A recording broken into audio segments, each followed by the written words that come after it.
नमस्कार दोस्तों, welcome back to money matter. Shubham this side से भी रजिस्टर्ड रिसर्च एनालिस्ट। देखिए, कुछ दिन पहले हमने बात करी थी केमिकल स्टॉक्स की और वहां पे हमने आरती इंडस्ट्रीज का डिस्कशन किया। आरती का चार्ट आपने देखा क्या हो रहा है और अभी भी आपको पता है कि वहां कैसे सिचुएशंस बन रही है। क्वेश्चन ही आया मेरे पास कि आरती इंडस्ट्रीज या हिमाद्री का चार्ट आपने देखा होगा कि उसमें भी हमने मूव कैप्चर किया। तो क्वेश्चन था कि कैसे पता चलेगा इन कंपनीज का और केमिकल में और क्या क्या देखना है, कौन सी बिजनेस केमिकल से है या नहीं है, कैसे पता चले, किस किस को देखा जाए। तो आज मैं कुछ कंपनीज आपकी लर्निंग के लिए डिस्कस करूंगा। ध्यान रखिए, मेरी तरफ से कोई बाय सेल की रिकमेंडेशन नहीं है, सिर्फ और सिर्फ आपकी लर्निंग के लिए है। मैं कोई आपको बाय सेल नहीं दे रहा हूं। यहां पे सबसे पहले देखो स्क्रीन पे निफ्टी केमिकल इंडेक्स। तो केमिकल स्टॉक्स में मूव है कि नहीं है वो आपको यहीं से पता चल जाएगा, क्योंकि केमिकल इंडेक्स ने किस टाइप से रिकवरी करी है। दैट मींस अब कोई भी डिप आती है या कहीं भी केमिकल स्टॉक्स में कोई सेटअप नजर आते हैं तो उसको सीरियसली आपको देखना चाहिए। ओके, अगर सेटअप है तो ही देखना है, नहीं है तो छोड़ देना है। भले ये ऊपर जाए इंडेक्स या नीचे है, हमें कोई लेना देना नहीं है। अब आओ सबसे पहले एक कंपनी जिसके ऊपर मैं बात करना चाहूंगा आपसे, that is Deepak nitrite limited, one of the retailers most favourite stock. यहां मैंने आपके सामने कुछ लगा रखा है, दैट इज माय चार्ट, और ये कंपनी लगभग 60% करेक्ट हो चुकी है अपने हाई से, as you can see here. और अगर आप देखो तो एक सपोर्ट जोन था जो फरवरी 2025 में इसका सपोर्ट था और फिर उसको तोड़ा जाता है, फिर नीचे जाता है और अभी अप्रैल 2026 तक लगभग उसी भाव के आसपास अब ये वापस रेजिस्टेंस ले रही है and there is a strong resistance zone here. तो एक बड़ा रेजिस्टेंस जोन इसने बनाया है। हमारे लिए आइडियल सिचुएशन ऐसी होती है कि कोई कंपनी गिरावट के बाद एक ऐसा रेजिस्टेंस बनाए जहां से वो बार बार रिजेक्शन ले रही है। जब उस रेजिस्टेंस को काटा जाए, जैसे यहां पर इस रेजिस्टेंस को जब भी काटा जाएगा, we have to take this seriously and उसको हमें देखना चाहिए। और उसके बाद की जो जर्नी होती है उसे हम बोलते हैं मोमेंटम या फिर ट्रेंड कंटिन्यूएशन पैटर्न। तो तब हमें उसको सीरियसली वॉच लिस्ट में लेना है। अब इतने सब डाटा पे चलने के साथ साथ हमें इसके वीकली और मंथली चार्ट को भी देखना है और फंडामेंटली भी चीजों को समझ लेना है। अगर आप वीकली चार्ट देखेंगे तो ये जो लेवल्स है ये खाली यहीं पे इंपॉर्टेंट नहीं रहे हैं, एज यू कैन सी ये लेवल्स लगभग यही लेवल्स पीछे भी इंपॉर्टेंट रहे हैं। तो यानी इन लेवल्स का अपना अलग रोल है। अब क्वेश्चन ये आता है कि डायरेक्ट कट जाए तो अच्छा होता है, रुक के कट जाए। तो मेरा हमेशा मानना है कि कोई भी स्टॉक जो रुक के कटता है वो अच्छा होता है और जितना रुकेगा उतना बेटर होगा। अगर डेली चार्ट पे देख लिया जाए तो डेली चार्ट पे ये थोड़ा बहुत रुकना शुरू कर चुका है, एज यू कैन सी यहां पे रुकावट आनी शुरू हो गई है। तो ये वाला जो है this is called bulls first attempt और ये होगा बेयर्स का फर्स्ट अटैक। कितना होता है मुझे नहीं पता, प्राइस वाइज या टाइम वाइज कितना भी हो। जब इसके ऊपर हम सस्टेन कर जाएंगे, दिस इज द पॉइंट, ये आपको दिख रहा होगा आपकी स्क्रीन पे, जब इसके ऊपर हम सस्टेन कर जाएं डेली चार्ट पे तो आप समझिए कि एक नए रेजिस्टेंस को काटने की शुरुआत हो रही है और फिर नया जो ट्रेंड है वो बन सकता है। अब इसको हमें खाली इतना नहीं देखना, फंडामेंटल्स और टेक्निकल्स दोनों देखने हैं। तो पहले फंडामेंटल पे चलता हूं, फिर वापस टेक्निकल पे आएंगे। वीडियो में आगे चलने से पहले एक इंपॉर्टेंट बात, जब पोर्टफोलियो सिर्फ एक असेट क्लास पे डिपेंड होता है ना, तो जब वो असेट क्लास स्विंग करता है तो सिर्फ नंबर्स नहीं हिलते, लाइफ प्लान्स भी हिल जाते हैं। इसलिए सीरियस इन्वेस्टर्स सिर्फ रिटर्न के पीछे नहीं भागते, वो पहले सोचते हैं पोर्टफोलियो का बैलेंस कैसा है। ग्रोथ जरूरी है पर बिना बैलेंस के ग्रोथ अक्सर स्ट्रेस बन जाता है। स्ट्रॉन्ग पोर्टफोलियो सिर्फ ऊपर से इंप्रेसिव नहीं दिखते, वो अंदर से सॉलिड होते हैं। और बात जहां पर बैलेंस की आती है वहां फाउंडेशन बहुत मैटर करती है।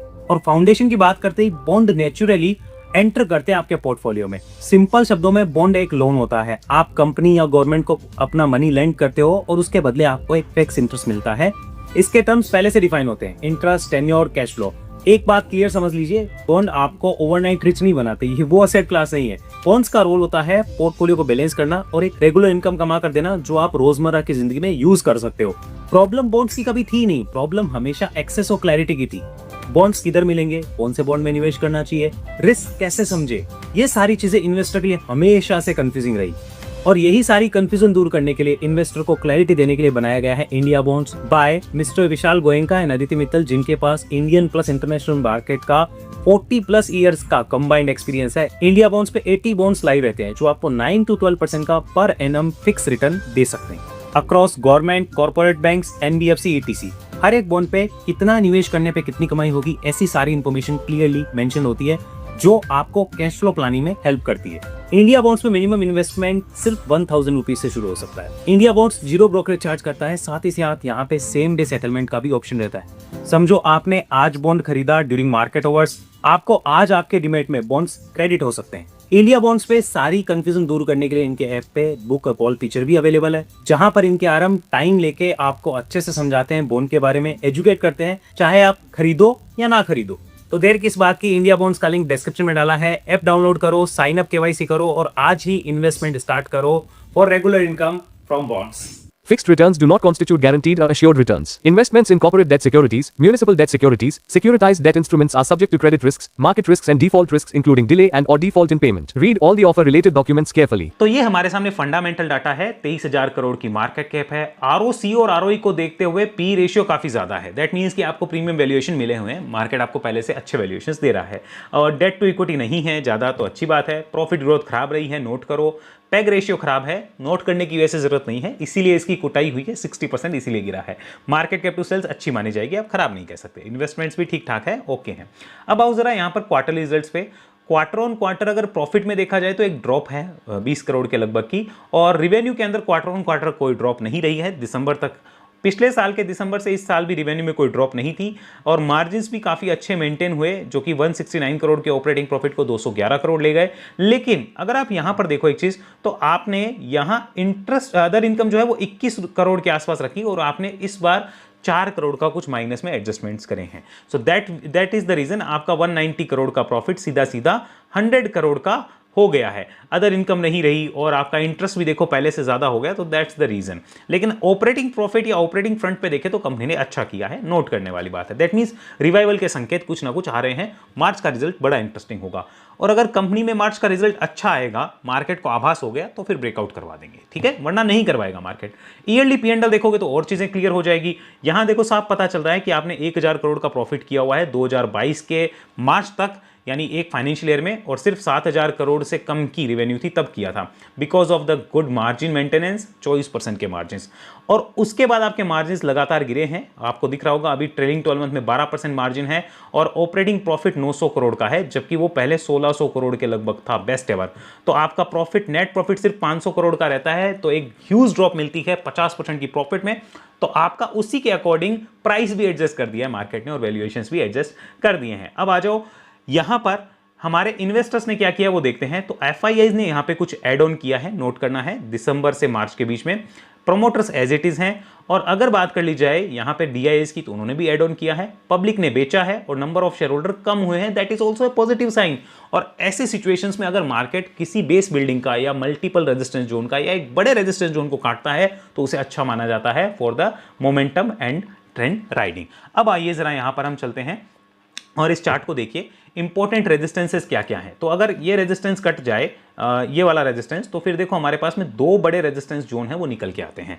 और रही बात सपोर्ट की, तो आपको कैसे आइडेंटिफाई करना है, फाइंड अ सपोर्ट जहां से उसने एक अच्छा मोमेंटम शुरू किया था। तो अगर हम यहां पे देखने जाएंगे तो हमें वीकली चार्ट भी कंसिडर करना पड़ेगा, और वीकली चार्ट पे ही आपको 2 बड़े रेजिस्टेंस जो मैंने बताए हैं, this one and this one, ये अच्छे से नजर आएंगे। Now what about the support, support should be here, ये आपको नोट करना होगा। This is your support, okay, this is your trend support. इसके नीचे आफ्टर ब्रेकआउट अगर इसके नीचे आप आते हो, जैसे मानो ऐसे गए फिर आते हो, तो आपका यहाँ पे काम खत्म है, फिर कोई इलाज नहीं है। You have to accept the market judgement, okay.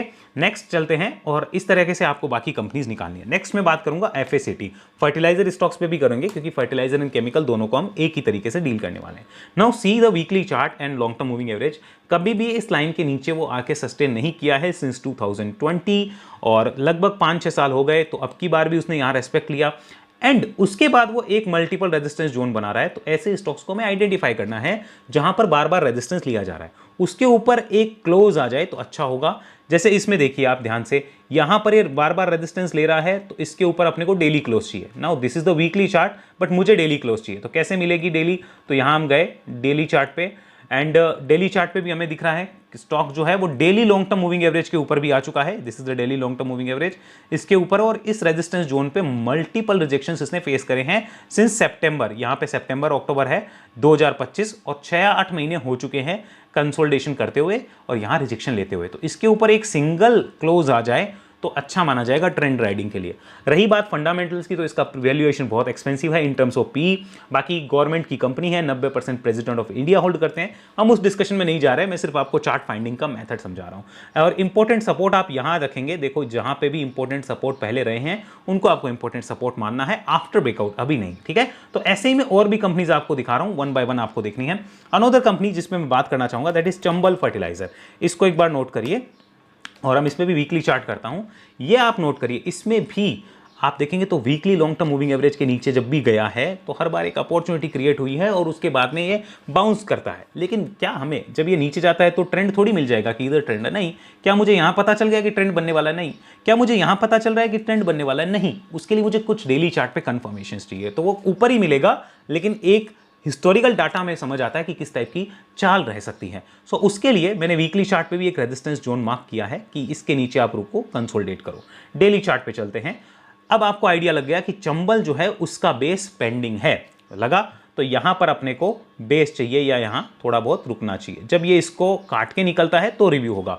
That means जो पहले कट रहा है उसको पहले रिव्यू करो, और जो अभी दूर है उसमें ऐसा नहीं कहीं भी केमिकल में कुछ भी ले लिया और चले गए।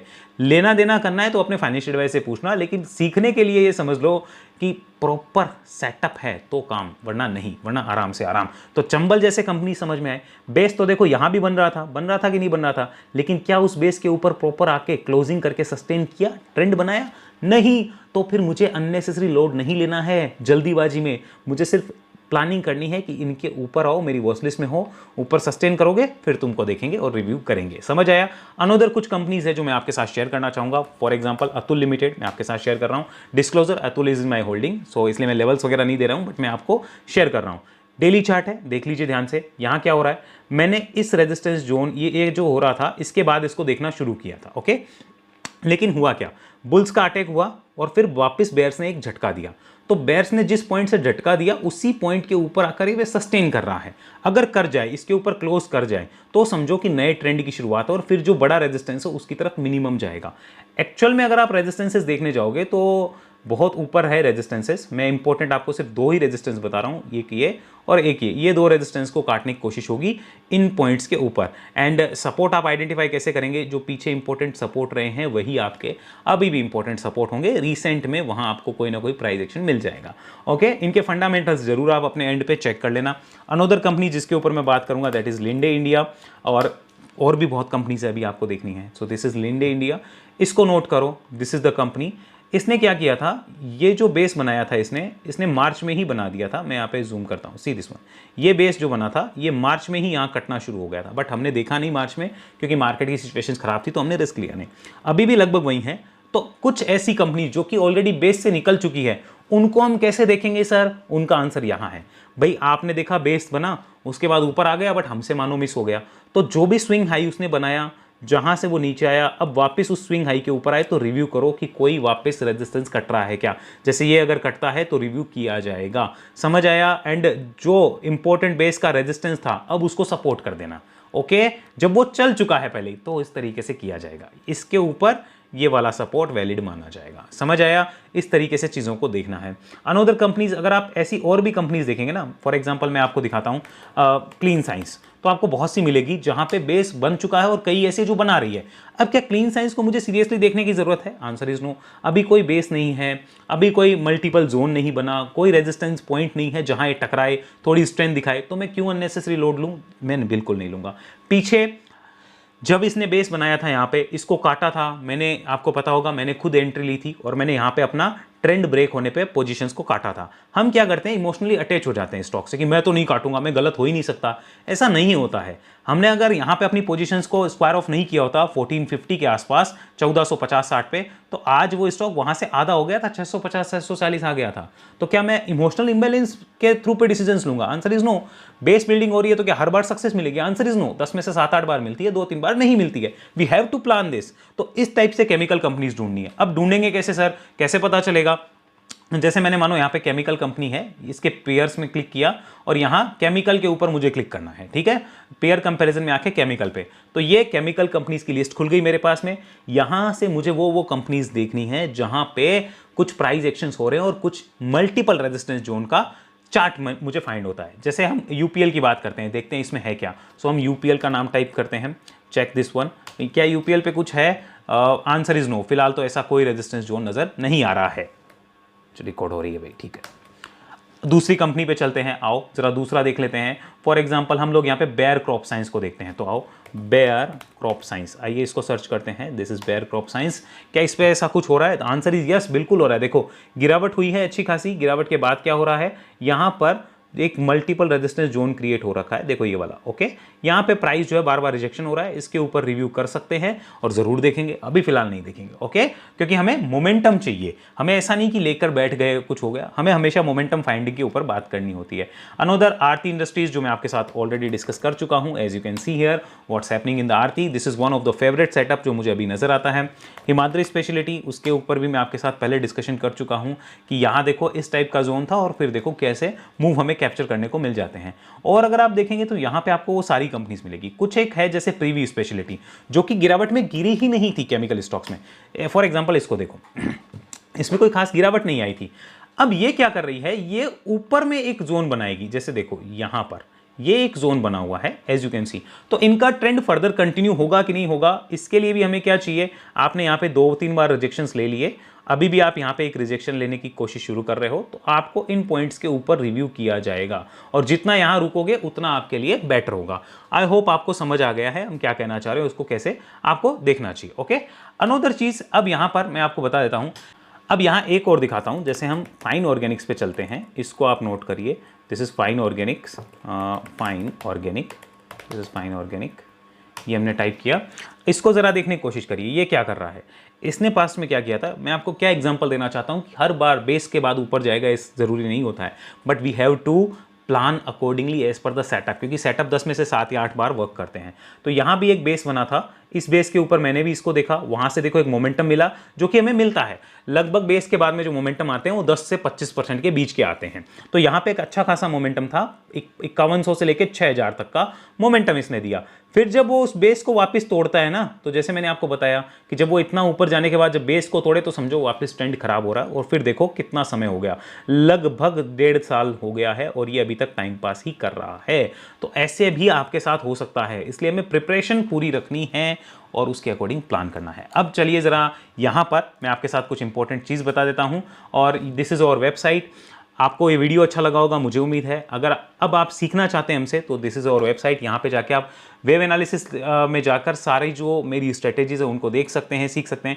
कई लोगों को कन्फ्यूजन रहती है कि सर कौन सा ज्वाइन करें। देखो भाई, हमारा एक ही लर्निंग प्रोग्राम है, दैट इज़ वेब एनालिसिस, एक कंप्लीट मार्केट लर्निंग प्रोग्राम, सिर्फ एक ही है, 2 लर्निंग प्रोग्राम नहीं है। अब ये लर्निंग प्रोग्राम हर कोई ले नहीं पाता, कोई कहता है भाई मेरा बजट नहीं है, तो उनके लिए हमने जो इस लर्निंग प्रोग्राम की स्ट्रेटेजीज है उसका ब्रेकडाउन अलग अलग यहाँ पे बना दिया है। अगर आप पूरा लर्निंग प्रोग्राम नहीं ले सकते, सिर्फ एक आध स्ट्रेटेजी लेके टेस्ट करना चाहते हैं, तो आप यहाँ पे इसको देख सकते हैं। नाउ केमिकल स्टॉक्स के लिए मुझे कौन सा देखना चाहिए, सो केमिकल स्टॉक्स के लिए आपको ये देखना चाहिए 1 200 EMA, ये वाला देख सकते हो, और second consolidation breakout, and third 4 EMA। ये 3 स्ट्रेटेजी आप केमिकल के लिए देख सकते हो, या तीनों में से कोई भी देखोगे तो भी काम हो जाएगा। And what is your favourite strategy sir? मेरी स्विंग की फेवरेट स्ट्रेटेजी है this one, all time high breakout strategy. So that's the everything जो मैंने एक्सप्लेन करना था। अब चलते हैं जरा हमारी सेबी रजिस्टर्ड सर्विसेज के ऊपर, उसके भी कुछ क्वेश्चंस आते हैं। तो देखिए, दिस इज और स्विंग सर्विस, यहाँ हम क्विक स्विंग एंड मोमेंटम के ऊपर बात करते हैं, हमारी सेबी रजिस्टर्ड सर्विस है, और क्विक स्विंग के ऊपर ही हमारा मेनली डिस्कशन रहता है, हम लंबा ट्रेंड राइड नहीं करते। एंड दिस इज और इन्वेस्टमेंट एंड वेल्थ प्रोग्राम, यहाँ हम ट्रेंड राइड करते हैं कि ट्रेंड कैसा है, और हमारा आप करके देखेंगे तो आपको पता चलेगा 3 महीना 6 महीना कि हम कैसे काम करते हैं, मार्केट की सिचुएशन से कैसे निपटा जाता है। सो आई होप आपको हर एक चीज समझ आ गई होगी। उम्मीद है वीडियो अच्छा लगा होगा, लाइक शेयर सब्सक्राइब जरूर करिएगा, और अगर आपका कोई विचार हो कमेंट बॉक्स में जरूर बताइएगा। सी यू सून नेक्स्ट वीडियो, बिगल इतना ही। जय हिंद, जय भारत।